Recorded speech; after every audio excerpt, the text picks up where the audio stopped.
Mama Grace, as I call her, was my 7th grade history teacher. Wow. Not too many people, and I actually am a bit braggadocious about this, but to have your 7th grade history teacher follow you through the journey. Again, I'm using the word journey because I don't like the word path. But journey of life, and to continually be involved in your life and somewhat guide you, help you make good decisions, someone that you can fall back on to and ask questions, particularly for me in the last 6 years after losing both my dad and mom. So it's, I call her Mama Grace. But she was my 7th grade history teacher. Of course, there's a beautiful story that a lot of people have heard in first meeting her in the classroom because I was scheduled to have a completely different teacher. In walks this beautiful, young, vibrant African-American woman. I mean, just a beautiful black chocolate woman. And I'm like, are you my teacher? And she says, yes, I'm your teacher. And I had to ask the question again because I didn't believe it. And some, 40 years later, she's still my teacher. Next we have Ross, Grace Cahee, and Dr. Skylar Walks. All right. Y'all in the house? Yeah. There's that pretty sweater I saw earlier. Chef affectionately calls her Mama Grace. Yes, and she was his 8th grade history teacher.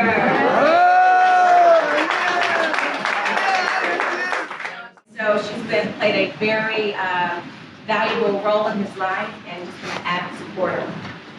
Favorites have been all of Chef Ray's desserts and his seafood entrees. All right, so question. You've known Chef Ray since he was in middle school. Chef has had the special ability to connect people clearly.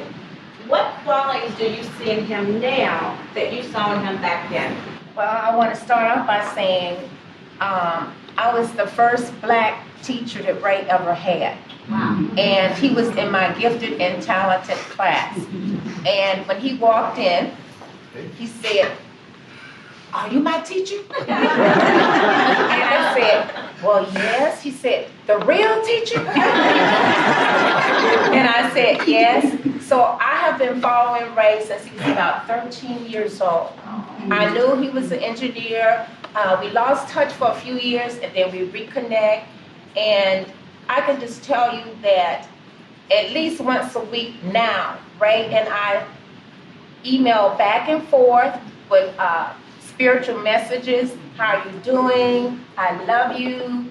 Where are you now? Are you in West Palm Beach? And he's in West Palm Beach at the same time. So they have a home in West Palm, Yeah. so but he never connects when I'm there. Yeah. They go during the winter months. Yeah. But Ray is a wonderful, wonderful, spiritual, hardworking individual. I love him. This is the son I never had. This is my daughter, my oldest daughter, Dr. Walks. And when she Columbia University. And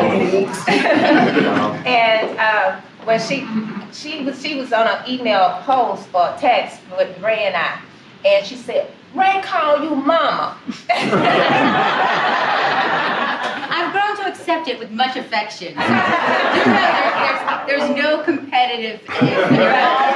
But we love Ray. Ray is just like a son of mine. I am so proud of you. Don't make me cry. I am so proud of you and what he's accomplished.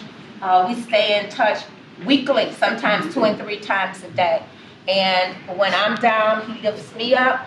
When he's down, I try my very best to lift him up. And I hope nothing but more and more success for Ray. And just to have him a part of our lives. And I'm getting ready to cry, so I'm going to let Dr. Walks take over right here. Well, as my mom said, it's so funny, I know we have to respect brevity, so I'll try to do this in about 68 seconds. One of the things that I remember, because it's a bit curious, I think Ray may have known my mom a little bit longer than I do, right? Which kind of helps to give a little bit of context to the beauty of the longevity of the relationship.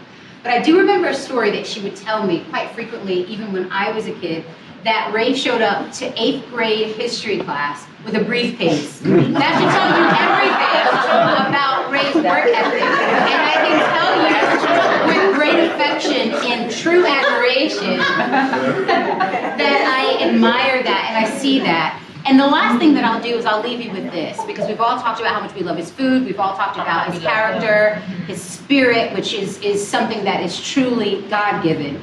But what I will reiterate, which is obviously somewhat of a pragmatic representation of who you are, is that often as people rise, their integrity can fall.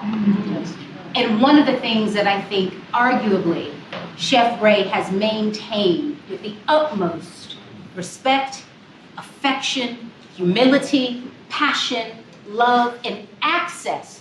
Because as people get more important, the less accessible they can become. But for some reason, this beautiful being has remained accessible in a way that is a gift to each and every one of us. You, Ray, I thank God for architecting your life. And I thank God for allowing you to be the instrument that helps to bring forth his holy word in spirit and healing in our lives, in our bellies, and in our bond. I love you, brother.